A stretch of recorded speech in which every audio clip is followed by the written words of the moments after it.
Among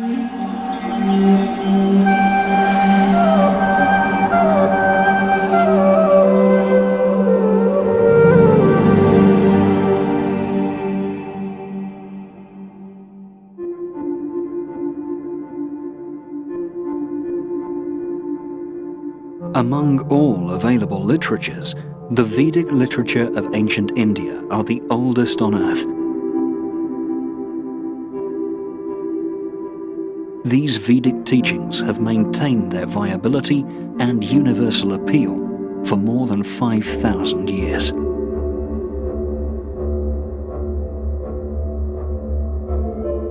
Some of us may consider referring to the Vedas as unscientific, but why not, in the spirit of true seekers, be open to knowledge from wherever it comes, be it science or scripture, and evaluate it according to its merits? Why deprive ourselves of what could potentially be a rich reservoir of wisdom? The danger of such closed-mindedness is eloquently pointed out by the noted Harvard biophysicist D.P. Dupy, where he says, "We may lead ourselves down a blind alley by adhering dogmatically to the assumption that life can be explained entirely by what we know of the laws of nature. By remaining open to the ideas embodied in the Vedic tradition of India, modern scientists can see their own disciplines from a new perspective and further the aim of all scientific endeavor, the search for truth."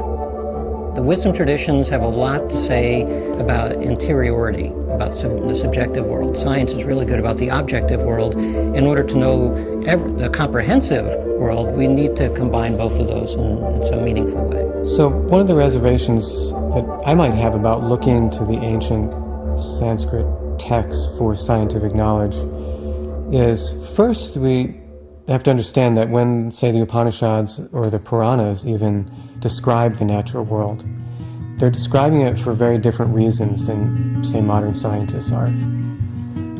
It's very clear that the Upanishads, when they describe, the origin of the world or the nature of the human being, its relationship with the body and the external world, their goal is to describe Atman. Their goal is to describe Brahman.